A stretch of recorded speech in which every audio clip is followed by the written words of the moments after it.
Welcome back खवातीन और हज़रात। अब बात करेंगे पाकिस्तान में गैरत के नाम पर कत्ल की। पाकिस्तान में गैरत के नाम पर कत्ल की वारदातों में रोज़ बरोज़ इजाफा होता चला जा रहा है। Human right commission of Pakistan के जारी करदा आदाद शुमार के मुताबिक गुज़श्ता साल मुल्क भर में जनवरी से नवंबर तक 392 खवातीन गैरत के नाम पर कत्ल हुई। इनमें से पंजाब की अगर खवातीन की बात कीजिए तो वहां पे कत्ल होने वाली खवातीन की तादाद 168 है। सिंध में 151, खैबर पख्तूनख्वा में 52, बलूचिस्तान में 19, जबकि इस्लामाबाद में 2 केसेस रिपोर्ट हुए। गैरत के नाम पर कत्ल की एक और कहानी आपके सामने रखते हैं।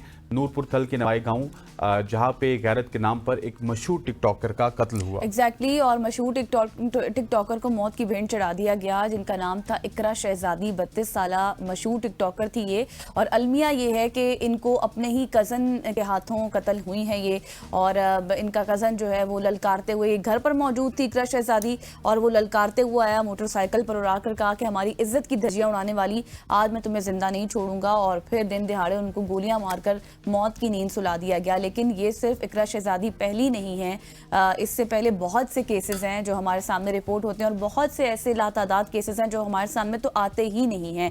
और अगर मैं सिर्फ बात करूं कंदील बलोच का, तो वो एक फेमस केस था इन फ्रंट ऑफ अस, जिसको आप ये कहें कि इंटरनेशनली भी बहुत ज़्यादा पजीराई मिली थी इस केस को। लेकिन इस तमाम तर सूरत पर बात करने के लिए हमें ज्वाइन कर चुके हैं हमारे हमारे साथ हमारे कॉरेस्पॉन्डेंट साहब मौजूद है। इसके अलावा भी 2 इंपॉर्टेंट शख्सियात मौजूद होंगी। अमर से थोड़ा सा डिटेल ले लेते हैं। अमर, बताइएगा क्या डिटेल है नूरपुर थल में, क्योंकि आप वहाँ पे कवरेज भी करते हैं, और वहाँ पे इस तरह का वाकया होना, और अभी तक पुलिस ने क्या गिरफ्तार कर लिया कातिल को? जी, तहसील नूरपुर थल का नवाई गांव है रंगपुर बकूर, जिसमें गैरत के नाम पे कत्ल हुआ है। एक मोटरसाइकिल पे लड़का आया और ललकारते हुए लड़की को आके गोलियां मारी। 15 पे कॉल की सूरत में सीसीडी की टीम और एसएचओ थाना नूरपुर थल मोहम्मद तकीर हुसैन मौका पे पहुंचे और टेक्निकल बुनियादों पे इसकी खोज शुरू की। चंद घंटों के बाद ही कातिल को गिरफ्तार कर लिया गया, जो कि उसका सगा कजन मोहम्मद बिलाल नामी लड़का था। मोहम्मद बिलाल से जब बयान लिया गया तो मोहम्मद बिलाल ने बताया कि इकरा टिकटॉक पे वीडियोस बनाया करती थी, जिसको उसने कई दफा वीडियोस बनाने से मना किया। मना करने के बावजूद वीडियोस बनाती थी, जिसकी सूरत में उसने उसको कत्ल कर दिया। आपको यहाँ पे एक और बात बताते चले, हमारे जराये के मुताबिक इकरा जो लड़की थी वो तलाक याफ्ता थी, 32 साल लड़की, जिसके 2 बच्चे थे। इस वक्त वो अपनी वालदा के पास रिहाइश पजीर थी। जी ठीक, सही हो गया। अमर, आप हमारे साथ ही रहिएगा। मारवी अवान जो कि ह्यूमन राइट्स एक्टिविस्ट हैं, उन्होंने भी हमें ज्वाइन कर लिया है। मारवी, सबसे पहले तो मुझे ये बताएं, हम जितने भी केसेस देख चुके हैं इससे पहले भी आप हुमा जमील भी हमारे साथ मौजूद है। हाँ जी, हुमा भी हमारे साथ मौजूद है, उनसे भी हम कानूनी राय लेंगे जरूर, क्या एस्पेक्ट्स हैं इस हवाले से। पहले हुमा से बात कर लेते हैं। हुमा भी हमारे साथ हैं। हुमा, कानून के हवाले से पूछ लेते हैं। एग्जैक्टली। हुमा, हमने देखा है कि बहुत से केसेस इस तरह के हैं, चाहे वो बलूचिस्तान से हों, पंजाब से हों, सियालकोट से हों, फिर कंदील बलोच का एक केस है, सामिया शाहिद का एक फेमस केस है। क्यों हो रहे हैं ऐसे वाकयात? कानून मौजूद हैं लेकिन जी बिल्कुल, अगर आप देखें तो कानून भी हमें 2016 से ज़्यादा नज़र आता है, क्योंकि 2016 से पहले जैसा कि आपने मेंशन किया कि कंदील बलोच का बहुत एक नाउन केस था, उसके बाद ही फिर जो है ये ज़रूरत पेश आई हमारे कानूनदानों को कि इस पे कानून बनाया जाए, जिसके बाद एक अमेंडमेंट के थ्रू सेक्शन जो है 311 पीपीसी जो कि ऐड किया गया, जिसके मुताबिक पर्टिकुलरली स्पेसिफिकली ऑनर किलिंग को एज अ क्राइम जो है वो डिक्लेयर किया गया, और उसकी एक खास सजा दी गई कि क्योंकि जैसा कि आप इस केस में भी देख रहे हैं, और मोस्टली ऑनर किलिंग के जो केसेस हैं उसमें 90.9% जो आप कह दें कि जो किलर होता है वो आपका अपना ही जानने वाला भाई, कजन, ताया, चाचा यही होते हैं। सो पहले आप अगर हम 302 की शिक देखें, सेक्शन 302 पीपीसी जो था वो क्योंकि कंपाउंडेबल है, उसमें जब जो है माफी दी जा सकती है, जो कंप्लेनेंट है वो माफ कर देता है। तो दैट्स वाई पहले भी ऑनर किलिंग के जो केसेस रिपोर्ट होते थे उसको मर्डर से अलग नहीं किया जाता था, उसको मर्डर के अंदर ही जम कर दिया जाता था कि ओके चलो ये कत्ल ही है। अब क्योंकि अब ये एक स्पेसिफिक आप कह दो कि एक स्पेसिफिक क्राइम बन चुका है, जिसके लिए बाद में ये जरूरत पेश आई कि इसको जो है वो अलग एक सेक्शन के थ्रू सजा इसकी मुख्तस की जाए। तो जब सेक्शन 311 आया थ्रू अमेंडमेंट, तो उसके मुताबिक जो है वो मकतूल की खानदान की माफी के बावजूद जो है वो अदालत सजा दे सकती है। ये कोर्ट की डिस्क्रिशन है कि वो उसको सजा दे, और कम से कम 25 साल कैद लाजमी है, चाहे खानदान वाले उसे माफ भी कर दें। सो आप ये कह सकते हैं कि एक जो लेकिन लॉजिकल कंक्लूजन हुमा, है उसके सॉरी टू कट यू, एक तो ये भी एक्ट आया था ना 2016 का, ऑनर किलिंग, जिसमें ये हक ही खत्म कर दिया था माफी वाला, जो खानदान वाले माफी दे देते थे और जो मुजरिम था वो सजा से बच जाता था।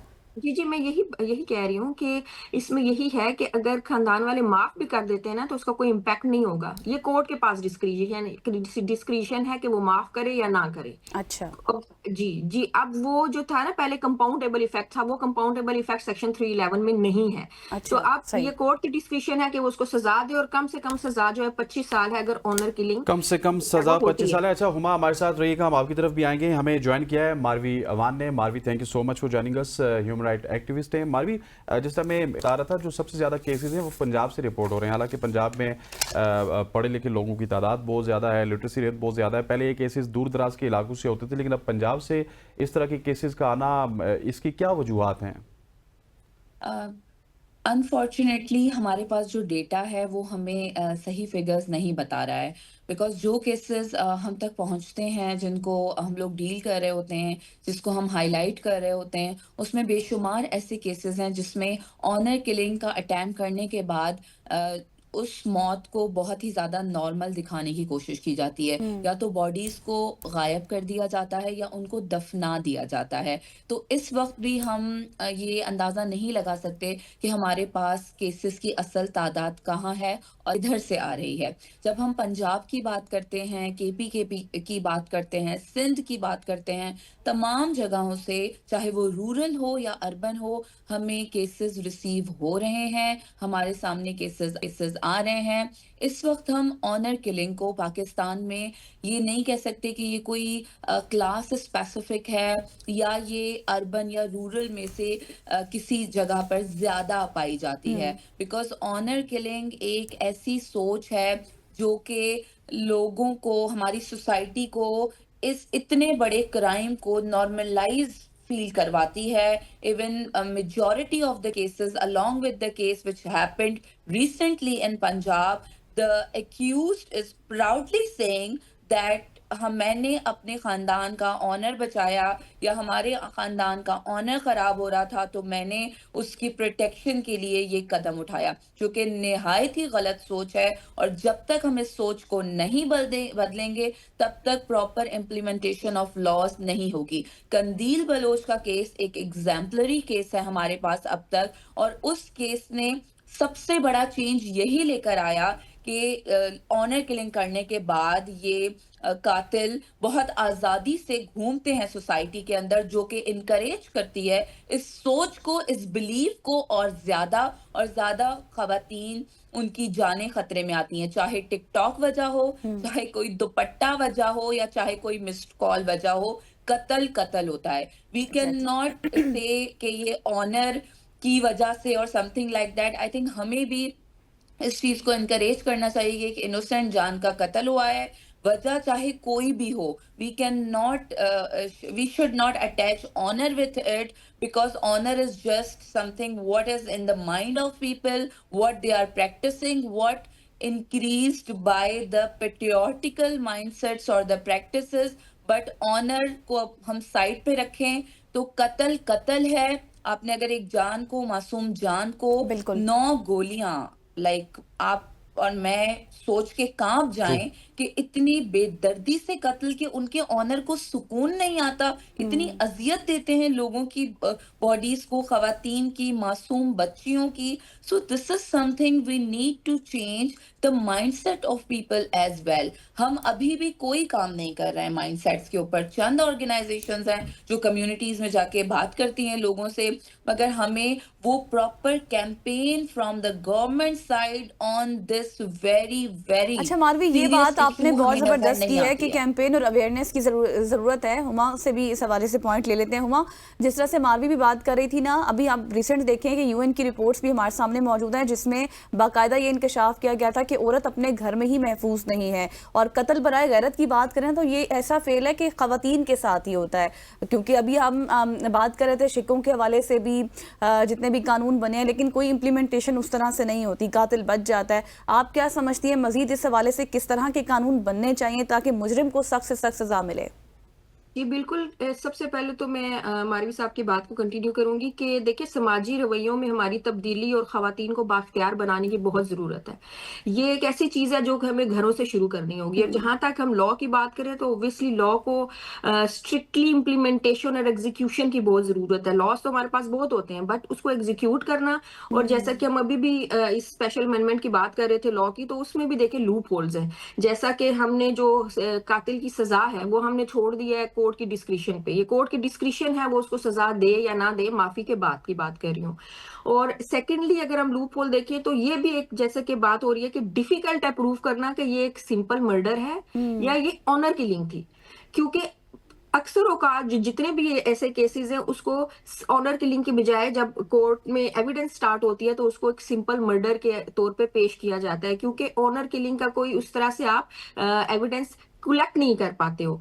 अब ये भी जो अभी हम स्पेसिफिक केस देखें जिसमें एक टिकटॉकर को कत्ल किया गया है, तो उसमें एक आप देखेंगे कि स्पेसिफिकली उसने एक कॉज दिखाई है कि इस वजह से ऑनर किलिंग है। अब वो ऑनर किलिंग कोर्ट में जब प्रूव होगी तो आप वहां पे जो आप देखेंगे विटनेसेस आएंगे या उसके अपने जो वालिदैन होंगे वो ये बोल देंगे नहीं ये इसका रंज किसी और चीज का था, ये इसके सर्कमस्टांशियल बिल्कुल एविडेंस ऐसे ही हुमा, और ये बड़ा एक अनफॉर्चुनेट है कि हमारे यहाँ इस तरह के वाकयात होते हैं। हुमा आपका भी और मारवी आपका भी बहुत बहुत शुक्रिया, थैंक यू सो मच सुबह की सोच में बात करने के लिए। तीनों हज़रात इस तरह के इशूज़ हैं जो कि हमारी सोसाइटी में प्रिवेल करते हैं, उनको ख़त्म होना चाहिए। ये एक बड़ा अनफॉर्चुनेट इशू है कि ख़वातीन का गैरत के नाम पे कत्ल होता है। यहाँ पे वक्त हो जाता है शॉर्ट सी कमर्शियल ब्रेक का, ब्रेक लेते हैं, वापस आते हैं, स्टे विद अस।